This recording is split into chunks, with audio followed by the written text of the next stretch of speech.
I'm just trying to tell him, you know, when he starts driving, you know, the possibility that he might get pulled over by the cops. And so, you know, like I said, I try to constantly live in peace, and I try to keep my son at that, trying to teach him peace and, you know, conflict resolution, you know, because a lot of times, you know, when a cop pull you over, it could go different ways. And so I'm trying to... You're enjoying the Conveying Culture podcast with our host, StarrArmstrong.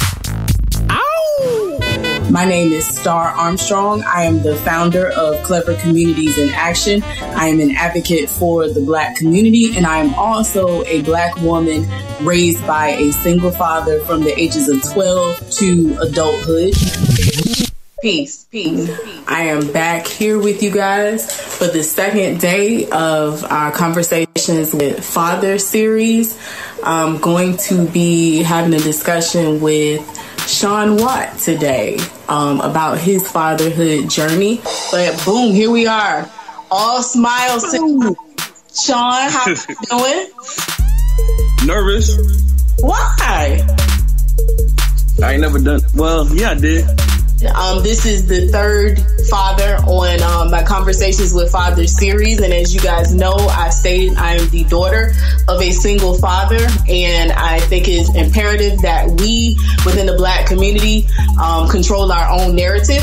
So today, peace. We are going to have a conversation with another father. Yesterday, you guys got to hear the stories of SekoVarner and Kendall Davis. So we got Sean Watt today. How are you feeling? And I'm supposed to follow them up. You what? I'm supposed to follow them. Just like this. It was on point. They were definitely on point, but you also have a story, and that's why you were chosen. And it's a story that I know a lot of people will be able to relate to. So first and foremost, I'm going to have you put all your business out there. I need to know your name, your age, your marital status, how many kids you have, and boys, girls, all of that good stuff. Spill it. All right. Well, my name is Sean Watt. W-A-T-T, because everybody try to put an S on it all the time. So there's no S on it. I'm 44. Divorced. I got one son, he's 15. And is that it? That's it. You answered all the questions. Good job. See, you're knocking it out today already. Boom. All right, so I'll see you later. Thanks for having me. Not so fast. Not so fast. So the first thing I want to ask you, Sean, because I'm getting your fatherhood profile here as we move forward into this conversation. So I want to find out, can you share what is your relationship been like with your own father? Peace. I don't have one. My father left my mother when I was 1, and I never physically knew him. But I did. You know what's so funny? I actually found him on Facebook a couple of years ago, and that was kind of funny. But, you know, we've never physically met. Haven't spoken with him for a while because, I mean, I pretty much am established. So, you know, I really don't feel the need to meet him, you know, so... Okay. Well, thank you for sharing that. And one of the things that I've asked our two guests yesterday was how did their father's presence in their lives impact them? So today we have a different situation, and it is also a situation that I think is relatable to many. So I'm going to ask you the same question, but obviously it is from the perspective of your dad not being there. How did that impact your life, and how has it influenced your parenting style, or influenced you as a father, and how you treat your son? It's a loaded question. You got over 44 years of this. It's what? Well, you got over 44 years of this. This is a loaded question, you know. I'm gonna try to sum it up in a nutshell, though, and not, you know, be too long with this answer. But I know coming up, it was kind of rough. I grew up in the Bronx, and, you know, a lot of my friends came from single mother homes. You know, a lot of the fathers wasn't there, but I did have a couple of friends that had their fathers, and you know, I grew up, you know, a little bit jealous, you know, seeing their fathers there, And, you know, I went through a lot of things, experienced a lot of things that I feel if I had a father there, I wouldn't have had to, you know, go through. So I grew up kind of angry. I didn't have any respect for men, for real. Because, you know, that same thing when somebody try to tell you something, you know, you can't tell me nothing, you're not my father. So, you know, that was like my go-to line. And so, you know, I grew up like that with a lot of anger. And, you know, a lot of times it came out in the wrong ways, ended up getting me in trouble sometimes. So I hope that answers that question. So yes, it answered the first part of the question very well. And the second part is, how did with that being your experience and your dad not being there, how did that influence your parenting? My parenting with my son. Okay, yeah. Well, when I went through the divorce with my son's mother, it wasn't an option for me not to be in my son's life, because I knew how I felt not having a father. So I knew I never wanted him to experience that. And so it wasn't even an option for me not to be in my son's life. You know, actually had to go the court way. But, you know, it just was never an option, because it's rough coming up without a father, you know, especially when you don't have credible men in your life, you know. So I knew that nobody could raise my son like me, because he's a part of me. So, you know. So just to let everybody watching know, what is the custodial status of your son? Well, we had, when I initially went through the divorce, I had got primary custody, but his mother wanted some more time, so we did the 50-50 custody, but I'm the custodial parent, so he lives with me, and he's been living with me since the divorce. And how old was he when you all divorced? Oh, man. Well, we separated in 2011, so it's been about 7 years now. So how old was he? And the divorce. He's 15, so minus. You got me doing math. 8. He was 8 and 9 when he was 9 when the divorce happened. Okay, so you've had him since he was 9, and that's what I wanted to get at. And Chris here is saying not an option for you not to raise your son, and he could relate to that. And I told you I appreciate you being here, and be comfortable in telling your truth, because definitely people are going to be able to relate to this and be inspired by this. So now getting back to that, you said that you did not have a father in your life, and that there were challenges toward that, and you were able to identify those challenges and how that affected you growing up. Now, one thing that I find interesting with these conversations with fathers, and anybody who is able to break a generational curse or pattern, or to, something that was lacking from their childhood that they are able to do themselves, what propelled you? Because sometimes in those situations, I didn't have a dad, so I end up not being a dad. What propelled you, without having that role model there, to be the father that you are, and not even a part-time dad, but the full custodial parent? What inspired you? What gave you? What did you pull out of yourself or your environment? Where did that come from? How were you able to do that? Wow. That's a good question. You know me. That's a good question. I just, honestly, from just knowing how it feels without one.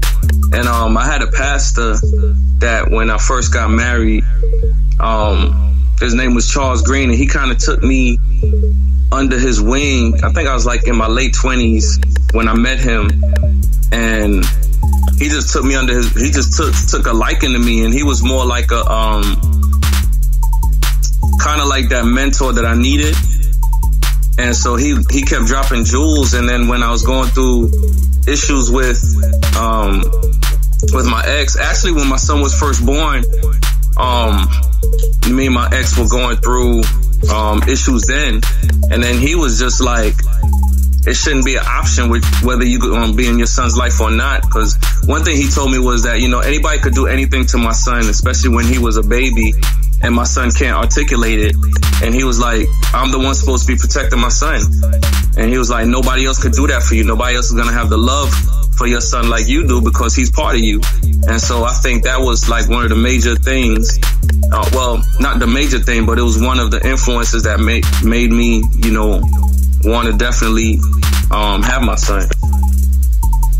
So a recurring theme that I've seen here, you're the third dad that I'm interviewing, and the recurring thing that I'm seeing here is having counsel from fathers, and not even just always fathers, but outside male influences. And I think that's one of the reasons why I have a multitude of reasons as to why I do this every year, but one of those is to remind our community that the male presence is needed in our communities when it comes to, you know, raising our boys and preparing them for being men and being fathers and being husbands, and that both of us are needed. We as women, because in no way am I diminishing our role. I just think that this is a side of the story that doesn't get told a lot.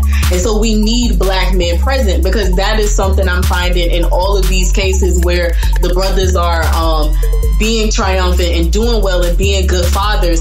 There were older men there who were able to speak to you. So you know, we need the male presence in our community. But my next question would be, what were some of the challenges that you feel you faced, considering, you know, you realized you didn't have a father? Somebody sent me something on Messenger and it paused it for a minute, so I didn't hear your question starting.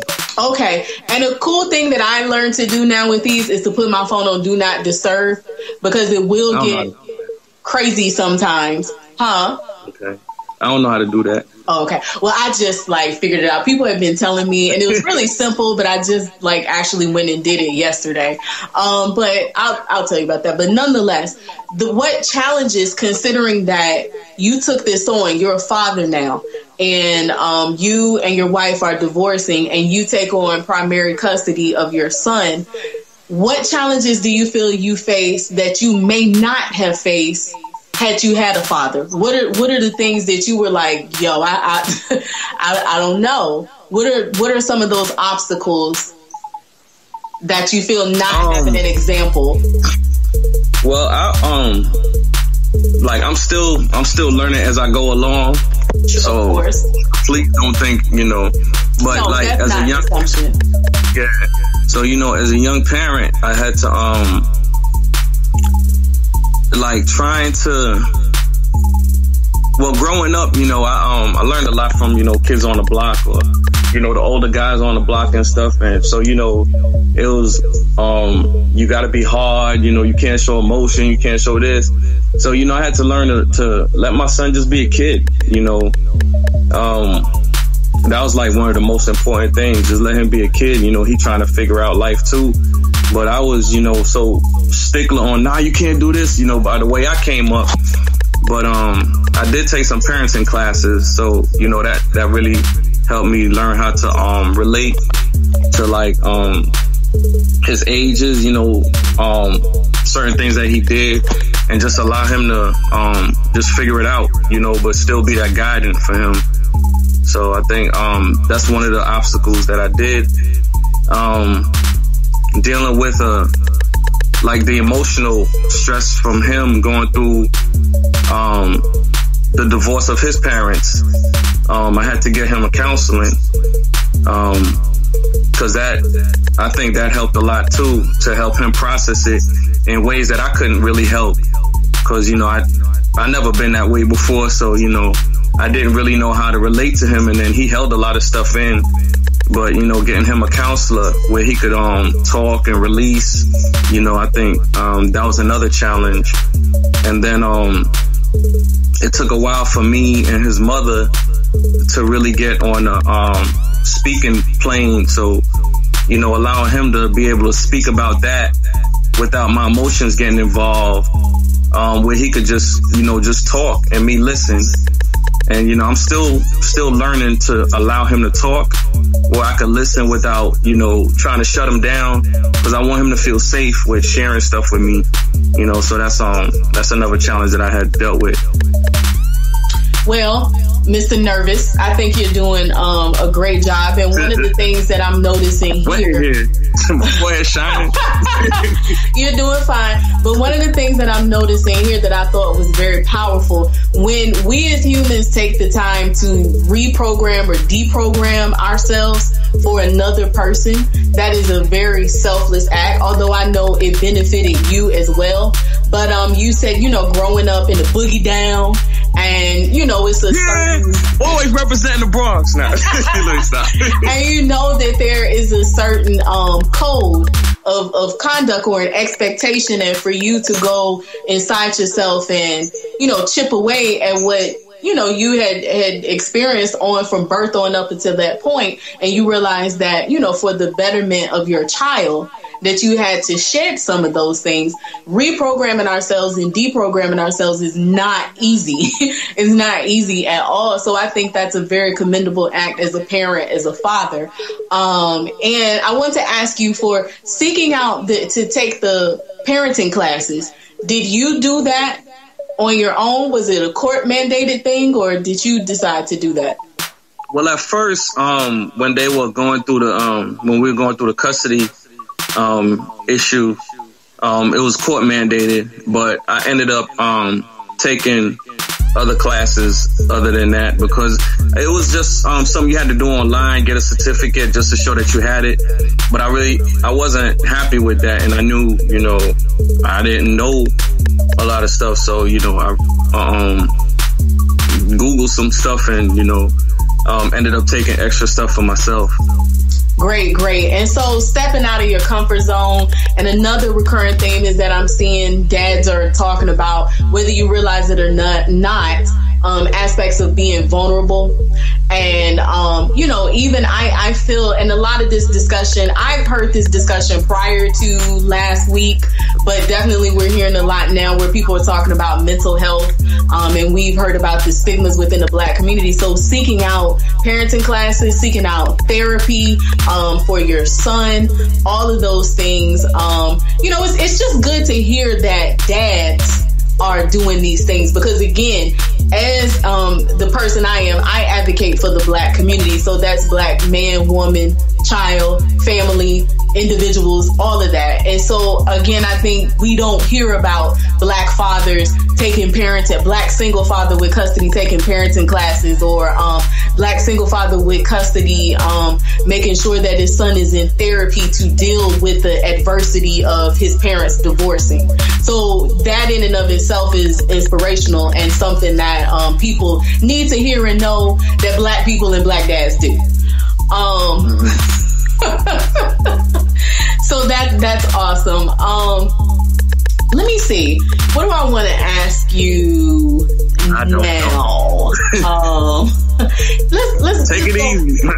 Well, I have some. Chris says great job, and Ramonda says you're a great father. I'm gonna get one more little difficult one, and then we'll get a little lighter with it. So, as far as what you and your son's mother, who was at one point your wife, when you guys were divorcing, was it a simple divorce and okay, all right, so you get him this time, I get him that time, or did you guys, you know, kind of go through it? And if you went through it, how did you handle that and get through it? And do you have any advice for men who may be experiencing that now?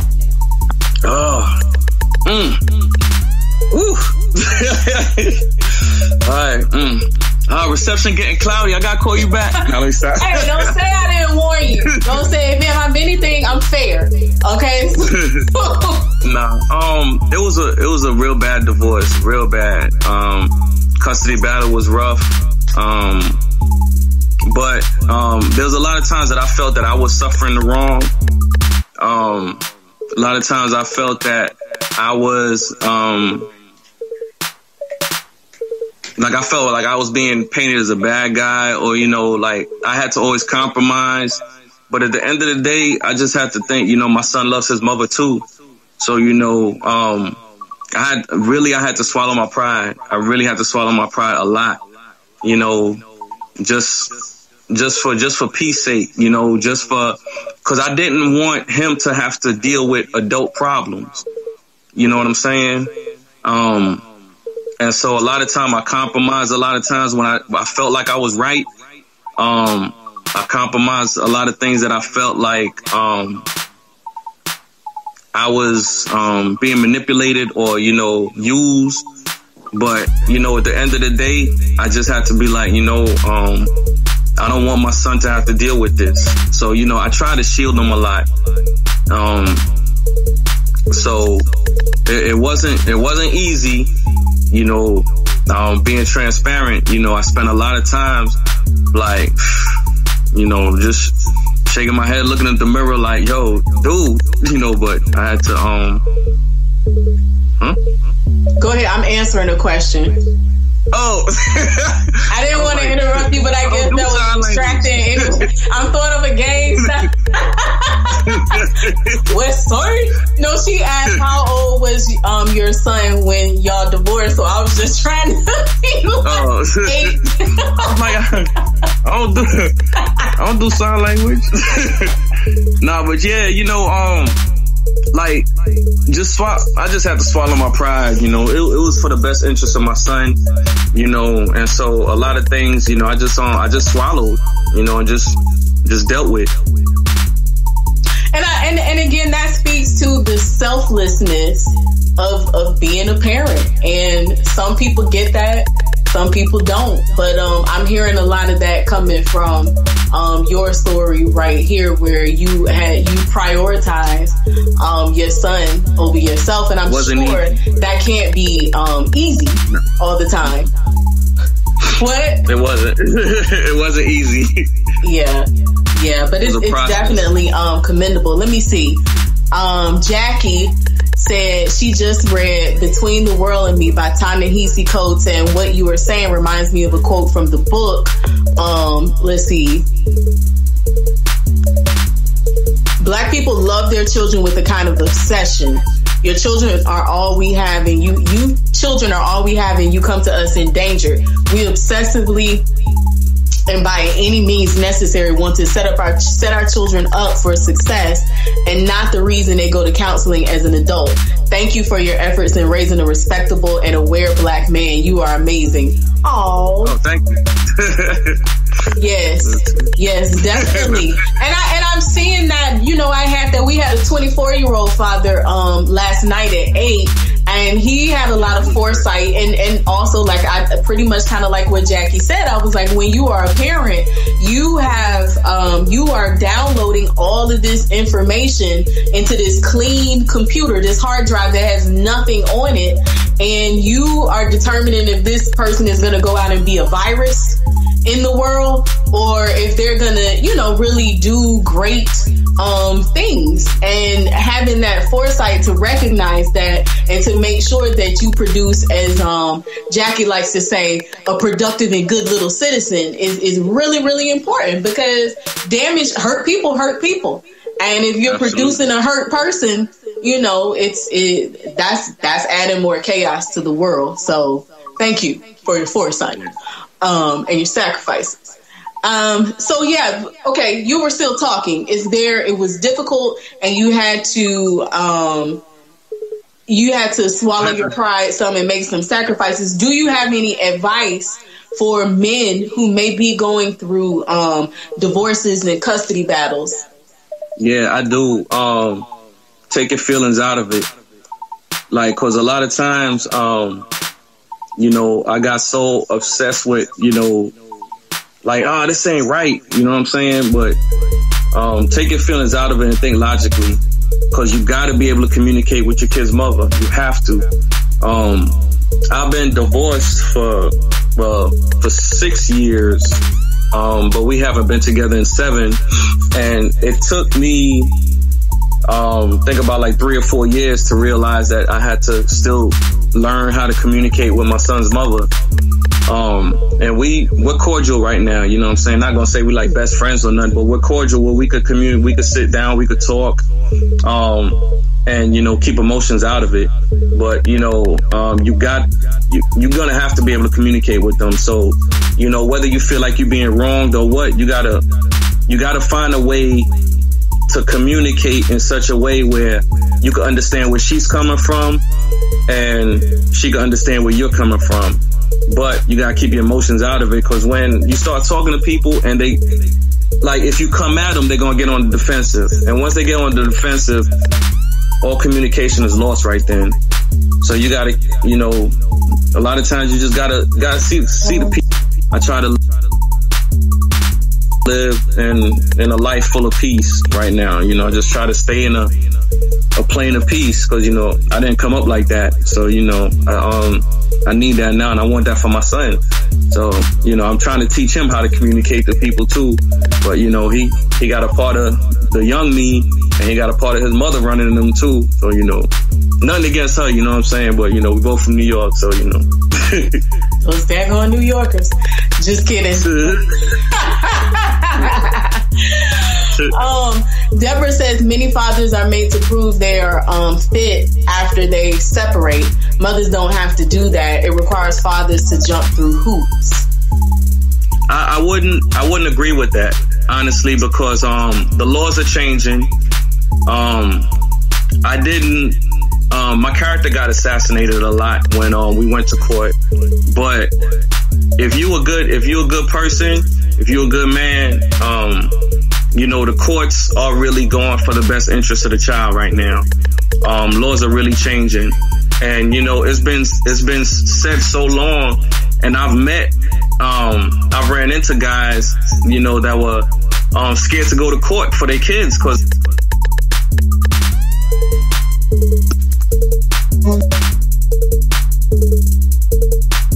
this is why we put it on Do Not Disturb.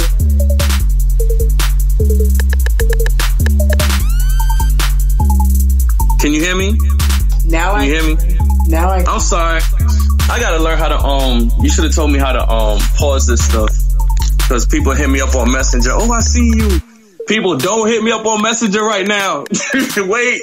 It can wait. It's like texting and driving, messaging during live interviews. It can wait. Yeah, but I was saying the laws are changing. The laws are really changing. But honestly, just make sure that if you're a father, make sure you got all your stuff straight, because, you know, custody battles they could be terrible, and, you know, but, you know, the laws are changing. I didn't have to jump through hoops. I just had to show consistency, and that's, you know, that's what I try to be. And so the judge saw that. The judge saw through the lies and, you know, everything. And, you know, my son lives with me, and he's been living with me since 2011. So, you know, I'm in Virginia. Deborah. I just seen that question. I beat you to it. I didn't know we were racing, but thank you for answering the question. No, because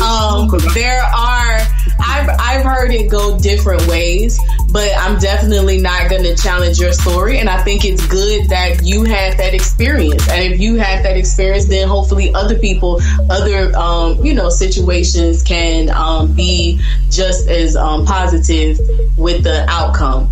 So I'm going to go excuse me? No, one thing I could say, don't play tit for tat. You know what I'm saying? Especially through custody things, don't play tit for tat. You be consistent, be a good man, but log everything down, write everything down, if you're going through custody. But don't play tit for tat.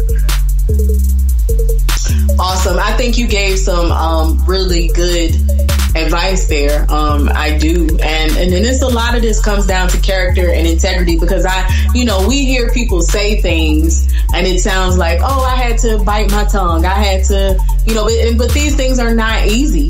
But it's clearly things that somebody listening to this, whether they're listening now or whether they tune into this later, after it's already been broadcast, then they're able to see somebody who actually did go through it and somebody who actually did have to do it, and I'd say came out, triumphant as a result of it. So my next question is, what have been some of your best moments as a father? Oh man. Well, I was there when he was born, and it was cool. And I changed his first diaper in the hospital.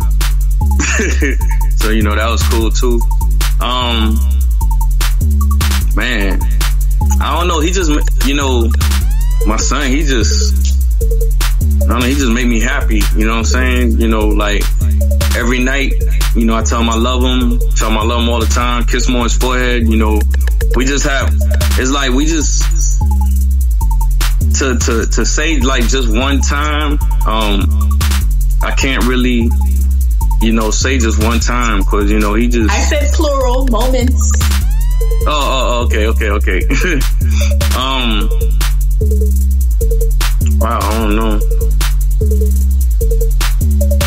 Or sometimes, like, when I tell him something, like a life lesson, and, he's at the age where 15, he's about to be 16 on the 29th. He knows everything. Dad don't know nothing, but there's times that he comes back and tells me something that, like, I told him years ago, and I'm like, hey, he was really listening. Like when he, I'm like, yeah, he gets it. And there's just little things that he does, like especially when I had my motorcycle wreck a while ago, and I came home from the hospital, he wouldn't let me do nothing. He's like, Dad, I got you. He's like, I'm gonna take care of you. But I'm like, he's a good kid. So, it's, there's some of the stuff. Yeah. That is great. Let me see. Are there any specific challenges, strategies, or philosophies that you have based on the gender of your child? Like, considering that you're raising a son, have you noticed any unique challenges or strategies, or have you adapted any philosophies that you feel that might be worth sharing for raising a black son? Yeah, because my son, he's 15. He's gonna be driving soon, and I'm just trying to tell him, when he starts driving, the possibility that he might get pulled over by the cops. And so, like I said, I try to constantly live in peace, and I try to keep my son at that, try to teach him peace and, conflict resolution, because a lot of times, when a cop pull you over, it could go different ways. And so I'm trying to allow him to not let his emotions get involved, or let his emotions, overtake his frustrations, and to constantly think your way through. And I always tell him every time when he goes, your purpose is to get home safe. Like I said, conflict resolution, when you're emotional, I always tell them, and even, other kids that I talk to, when you're emotional, you're going to make the wrong decision. And so I always teach them to try to detach emotionally and to think logically. And you got a better chance of making the right decision. With school, I teach him, as a black man, as a black up and coming man, he's gonna have to do things that much better than his counterparts. The system is already set up for him to fail. And so, he has to show a different way. I share a lot of my young experiences with him because, for the rest of my life, I'm considered a statistic. I came from a single family home, raised by my mother, came out of the projects, convicted felon. I'm always going to be a statistic, and I don't want that for him. A lot of times I did a lot of emotional things, and so I teach him through my mistakes not to make the same thing. You know what I'm saying? So, I think those are the two biggest things that I constantly teach him. Let me see. Are you frozen? No. Okay. I didn't know if you had some more of your people contacting you when it got quiet, but that's good. And the only thing I would say is you're not a statistic. You're a man. You know, you're a black man. You're a father, and a bunch of other things that we may not even be aware of. You are not a statistic. And this society cannot allow us to feel that is what we are. You are greater than a number or a stereotype. But that's great advice, and it's something that people have to think about. Unfortunately, raising our children, thinking about being pulled over, things such as being pulled over by the police, and definitely when you're teaching children at a young age how to handle their emotions and how to deal with their emotions, because like you said, emotions can get you killed. Emotions can get you incarcerated. Emotions can get you in a lot of bad situations that, a split second and you got a lifetime of... Be a punk now. I don't teach them to be a punk. I teach them, somebody put their hands on you, you better handle yourself. But, if they don't, then, there's other options. Yeah, we didn't mistake that, but... Okay.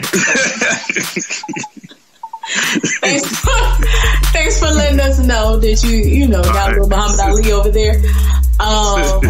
Let's see. What else do we have here? What do you want most for your son? I want him to be educated, and not so much in like the school system, but in life. Educated, as far as financial literacy. Educated as far as like I think I shared with you, I'm learning about metaphysics and everything. Sorry.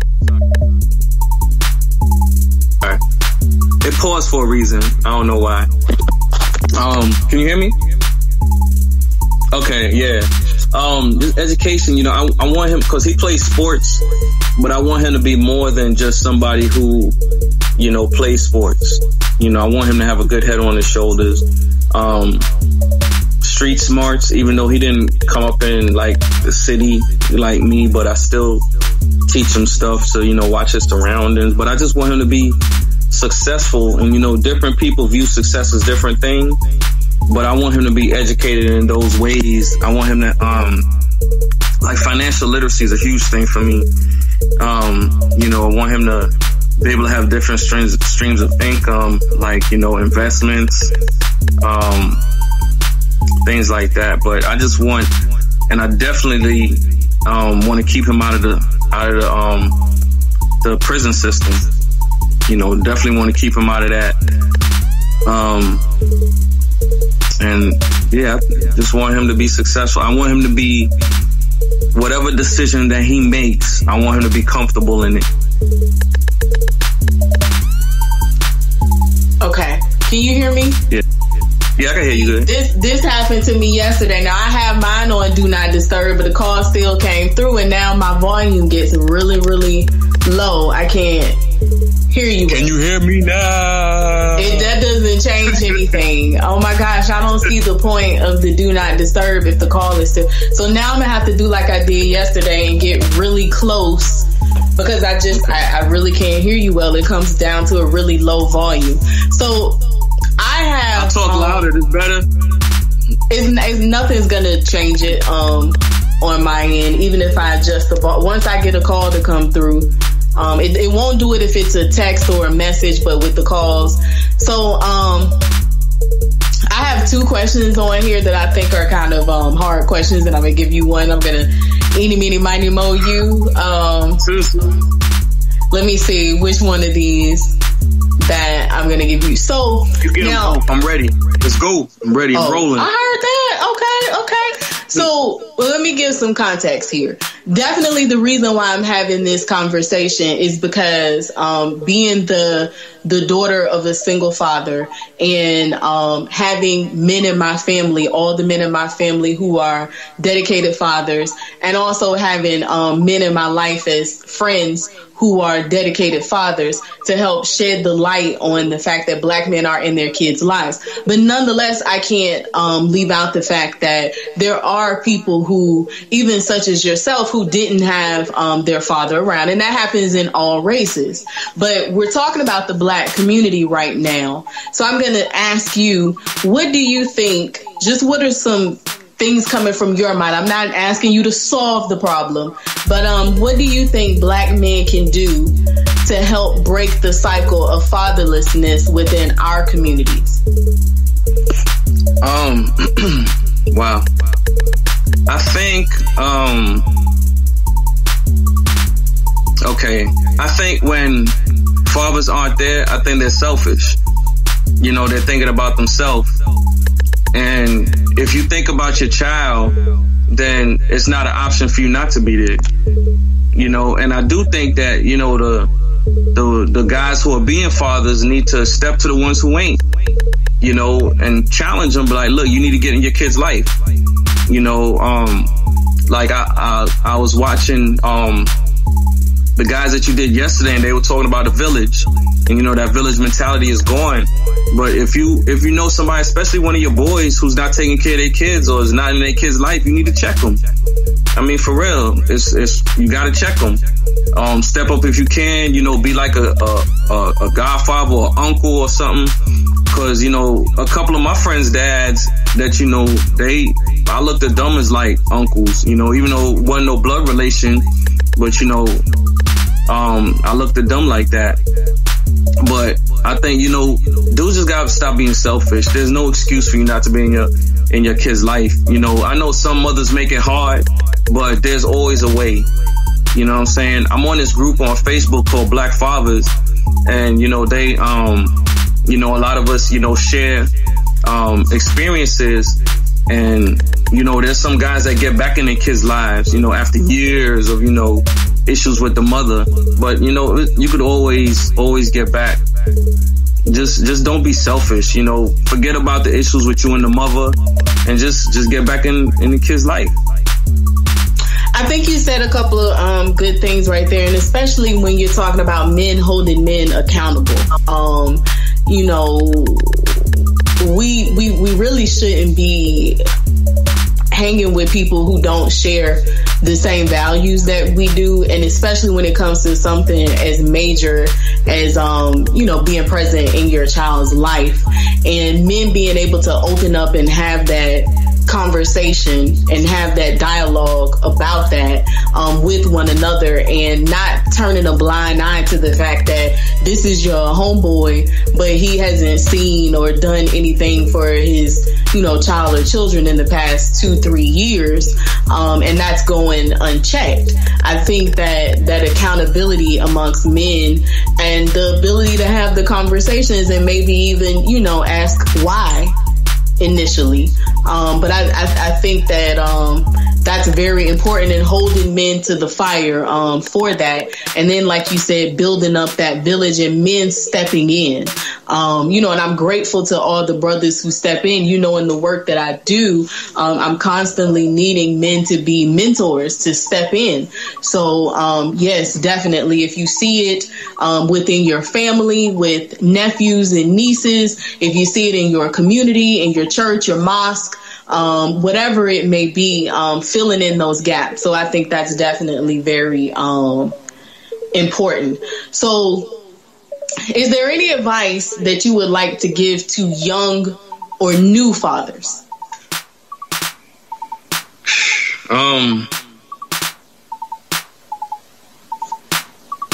Learn all you can, you know. There's no proper handbook on raising a kid, but just learn how you can. And as the kid gets older, or as a child get older, you know, a kid is a goat, but as a child gets older, you know, just allow them to be a child. You know, don't put too much on them too soon, but definitely watch who they're around, especially like in this culture that we got going on now, I was real protective over my son, and I still am. But watch who's around your child. Notice everything. If you with the mother, communicate. If you're not with the mother, communicate. You know, because I was 26, 27 when I got married, and you know, a child tends to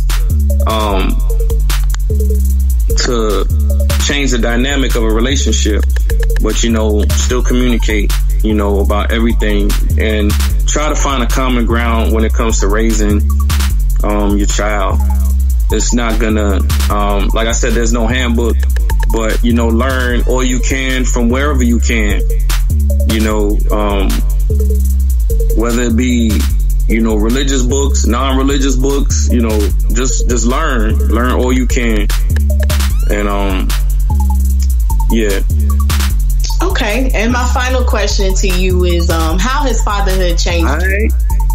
How has fatherhood changed you? Wow. It calmed me down a lot.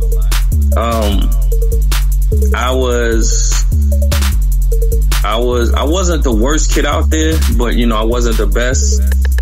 And I used to live kind of reckless, but knowing that I wanted to be around for my son, it calmed me down a whole lot, because I remember when I first held him, and you know, he just looking at me all calm and stuff, and you know, I'm like, yo, I gotta raise him, you know, he gonna be looking at everything I do. And not saying I don't make mistakes in being a father, but you know, I'm not big enough to tell my son I made a mistake. I'm not big enough to apologize when I do something wrong, you know, to him.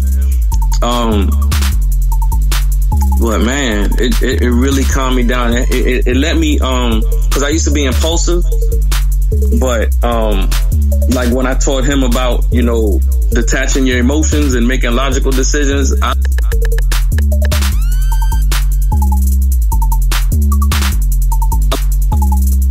I'm back. Somebody called me, and I told him I was going to be going live at 3. Yeah, when I told him about, you know, detaching emotionally, I had to learn that, and you know, still learning that, because there's some things that come up that, you know, it's hard, but you know, I can't teach him something and do the opposite. So you know, it helped me to be a better man of my word.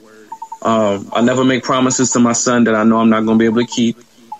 And I'm open and honest with him about everything. He asks me some hard questions sometimes, you know, sometimes things about me and his mother.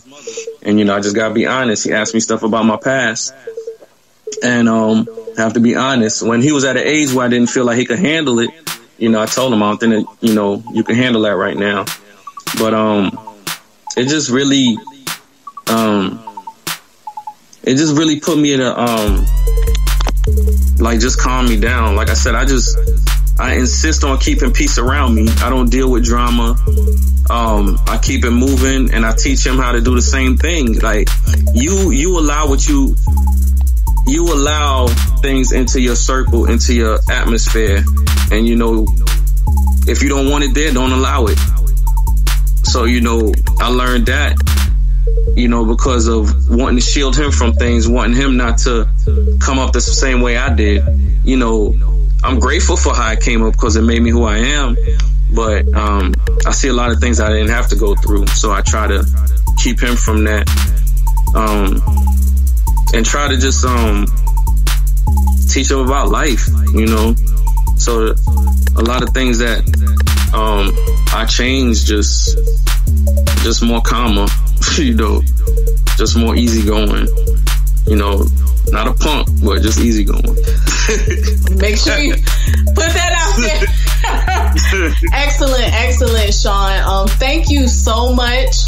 Is there anything else? Because I asked all the questions. Is there anything else that you want to add, or something else that you want to say that I did not ask you? I don't think so, but for the fathers... Hold on, I gotta get back up close, because I can't... Ever since that call came in, it's like... Okay.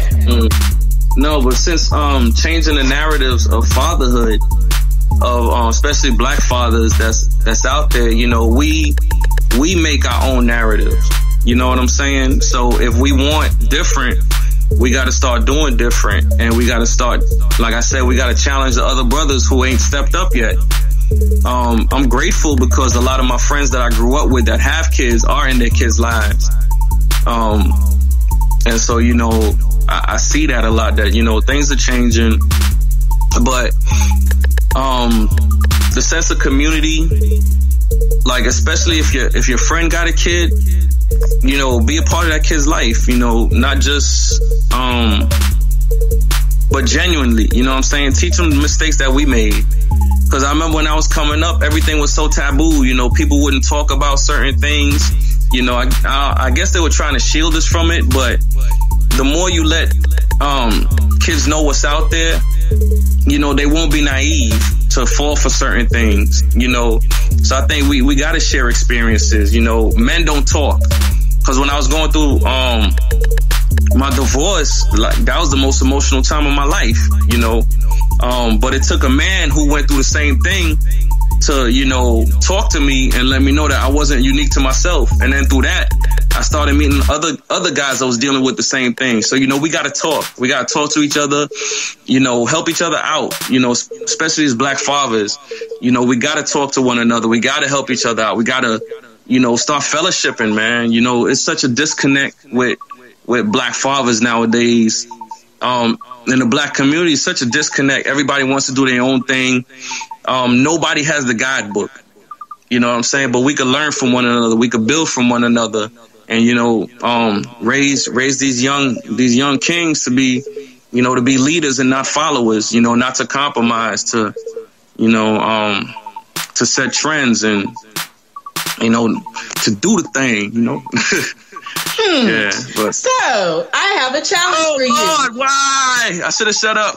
Yeah, you should have, because you know me. All that wonderful talk you're doing, I have a challenge for you. So some of these Black dads that you were talking about, who you were friends with and who are in your network, I challenge you to reach out to one or two of them, and you guys decide, like, one way that you are going to create an active village between the two of you, or the three of you, whether you decide that you're going to make a point to communicate monthly, weekly, or if you're going to do some outings or do some mental health checks on one another. But I challenge you to do that, and within 14 days to come back and drop a comment in this and say that you did it.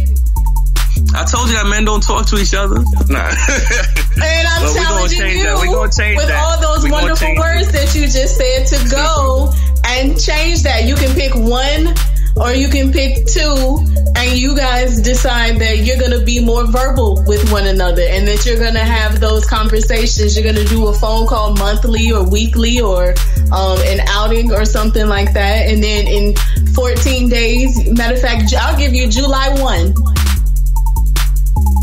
You come back and drop a comment in here and say that you had that conversation and, you know, yay or nay, it went good or it went left. Oh, what's going to happen? So all viewers right now and viewers who see this later and the people who are watching who keep hitting Sean up and saying, hey, man, I'm watching you right now, killing this interview. You're doing a great job. July 1, he's supposed to drop a comment in here about at least one father who he reached out to, where they're going to be accountability partners and they're going to expand. They're going to, you know, tighten their village between the two or three of them.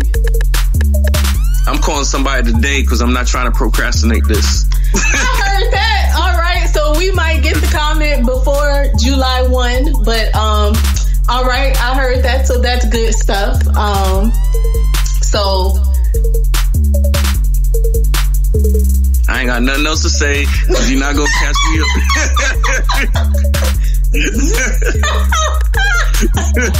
I'm zipping it. I quit. I got before this woman tried to get me. Them damn bell king. I know, right? You're going to your Zen pose now.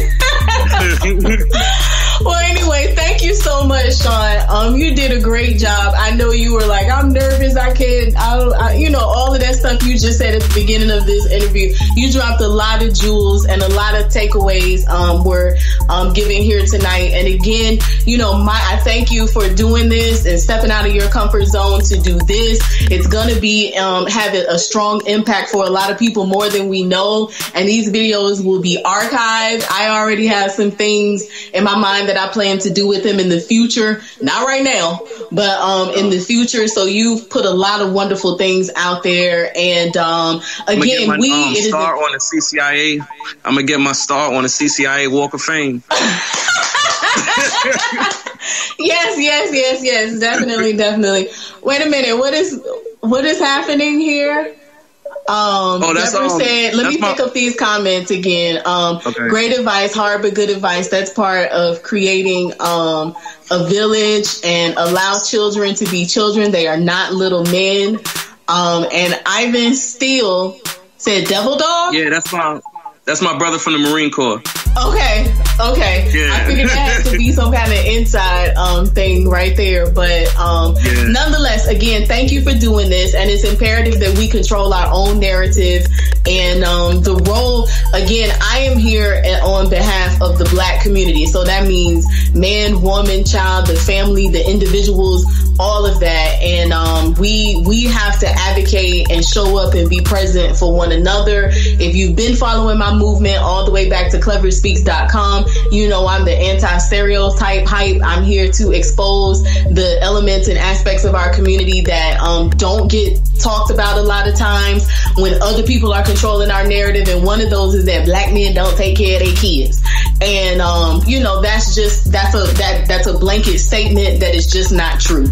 So I thank you for being a part of this series to help dismantle that stereotype and to give people hope, to give people inspiration, advice. And I find that even when women watch this, it is something that we admire and something that makes us hopeful and something that makes us feel proud. We like to see our men doing the right thing and doing good things. So y'all have a wonderful day. Peace. All right. Peace. Hasta la vista. Peace. Baby.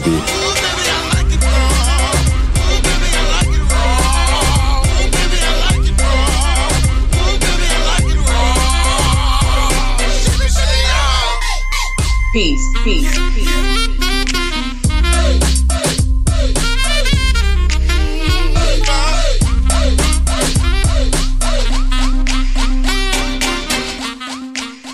Peace. Cause I used to be skinny and kind of muscular. I ain't that no more. I want her to see that image like, I don't want to worry about nothing. And so, like I said, I try to constantly live in peace, and I try to keep my son at that, try to teach him peace and, conflict resolution,